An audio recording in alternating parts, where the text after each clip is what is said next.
Content warning. This narration discusses disturbing themes, including murder and grave robbing. Have you ever wondered how isolation and obsession can warp a life?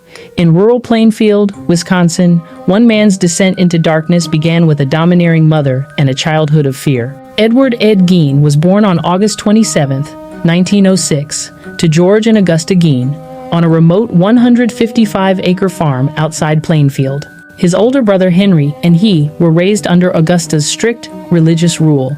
She preached daily from the Bible, warning that women were immoral and the world was sinful. George, an alcoholic, was violent, and Augusta discouraged any friendships beyond school. Ed was shy, laughed at his own jokes, and was punished whenever he tried to make friends. He excelled at reading but remained socially isolated. Augusta's control shaped Ed's emotional world.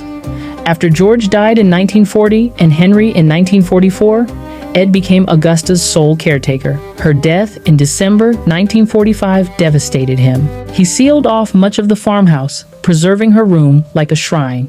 Experts describe his attachment as obsessive, rooted in emotional deprivation and isolation. Later, forensic psychologists noted symptoms consistent with schizophrenia and social withdrawal, though no formal diagnosis was made in his youth.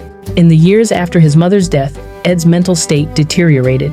In 1954, he killed Mary Hogan, a local tavern owner. 3 years later, in November 1957, he murdered Bernice Worden, a hardware store owner. Worden's son, a deputy sheriff, discovered her disappearance and blood evidence in the store. Investigators traced the crime back to Ed's farm. When police searched Ed's home, they uncovered evidence of grave robbing and macabre artifacts fashioned from human remains. Though the details were horrific, the focus here is on the impact.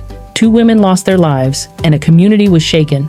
Ed was arrested on November 16, 1957, and initially found mentally unfit for trial. He was diagnosed with schizophrenia and institutionalized. In 1968, he was deemed competent to stand trial, found not guilty by reason of insanity, and remained in psychiatric care until his death in 1984. His crimes inspired iconic horror characters like Norman Bates in Psycho and Leatherface in the Texas Chainsaw Massacre. Ed Gein's story is a tragic reminder of how isolation, trauma, and untreated mental illness can culminate in devastating consequences. His victims deserve to be remembered with dignity, and his life stands as a cautionary tale about the importance of connection, compassion, and mental health awareness. If this story resonated with you, consider exploring resources on mental health or sharing this narrative to honor the victims and learn from the past.